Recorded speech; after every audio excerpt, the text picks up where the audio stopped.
Hi, we're at the 2025 California Dairy Sustainability Summit, and I'm with Gregg Doud. Hi, Gregg Doud, President and CEO of the National Milk Producers Federation in Washington, D.C.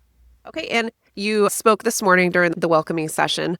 Can you just give us a little rundown of what you were talking to the producers about this morning? What I talked about this morning was the now $8.5 billion in new and processing investment in the dairy industry in the U.S. and the opportunities we have in trade and growth, and the fact that the dairy industry in the U.S. is the one place on planet Earth that we are growing in terms of dairy, and the importance of being able to meet the demand for protein in the world in the future.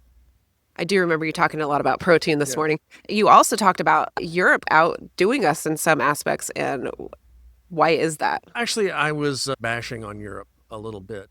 They've been instituting some really nutty policies, Green New Deal stuff. They call it the Farm to Fork Initiative. When I was in government, I called it the Farm to Empty Fork Initiative.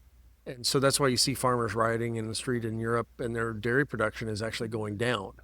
And then you combine that with the fact that on the trade side of the equation in dairy between the US and Europe, we import 3 billion dairy products from Europe. We export 167 million. They don't let us in. We let them in. It's completely unfair, has been for many decades, 30, 40 plus years. And as the former trade negotiator, chief ag negotiator for the United States in the Trump 1.0 administration, I really hope that we start to deal with this and take these guys on. We have a $23.6 billion ag trade deficit with Europe today.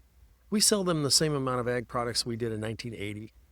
So we've got a lot of work to do to get our trading relationship with Europe and agriculture in the right place.